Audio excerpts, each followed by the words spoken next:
terima kasih pemirsa. Assalamualaikum warahmatullahi wabarakatuh. Waalaikumsalam warahmatullahi wabarakatuh.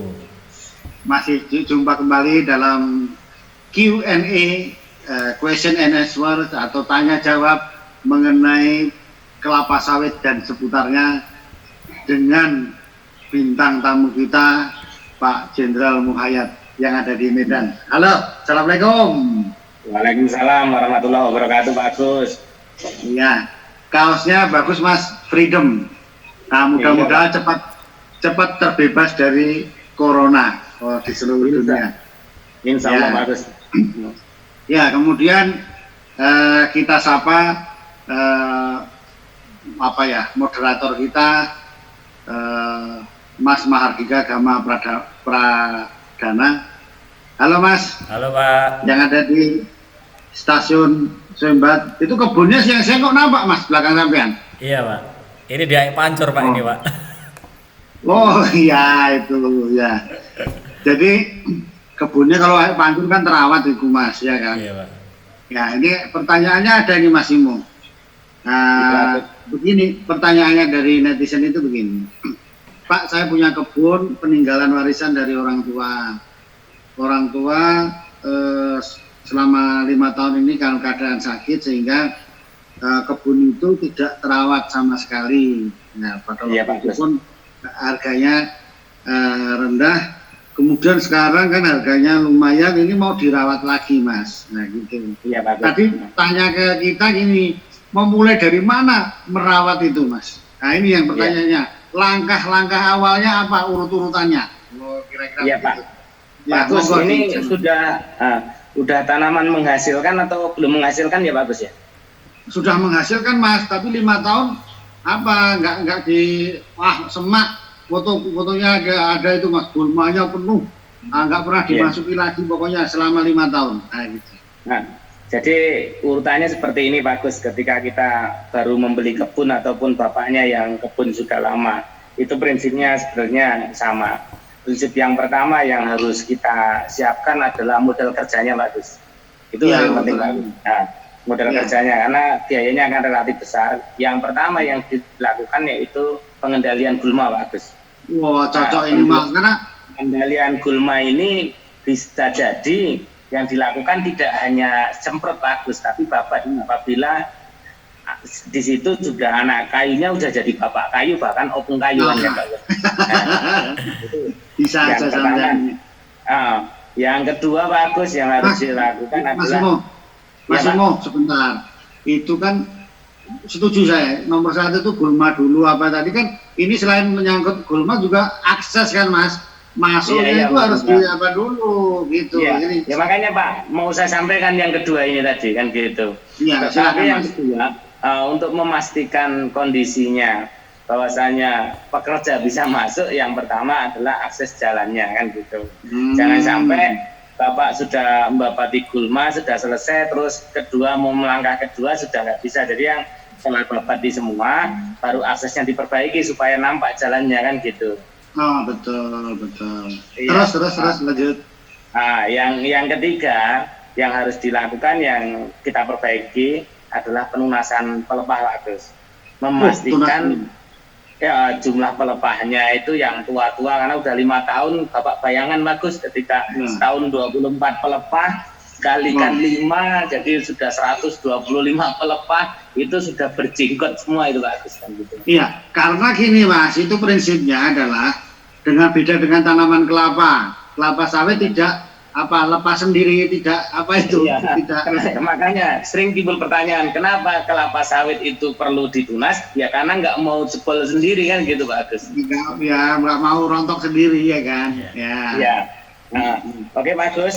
Terus yang selanjutnya Pak Agus setelah dilakukan tadi babat kemudian akses, ketiga penunasan, yang keempat ini memastikan bentuk piringan pohonnya Pak Agus. Karena yang pertama tadi kalau cuma membersihkan gulmanya belum tentu bentuk piringannya jadi. Yang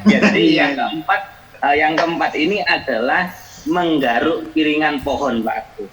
Memastikan ukuran piringan pohonnya bisa 2 meter bersih kan gitu. Iya, Mas itu bahasa Medan itu menggaruk itu Mas. Iya kan. Bahasanya apa Pak yang pas Pak Agus?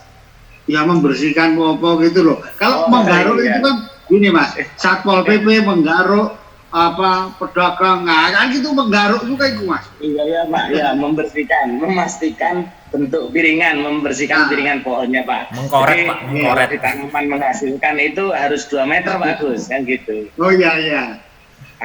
Terus berikutnya Pak Gus yang harus dipastikan itu adalah sensus jumlah pohonnya Pak Gus.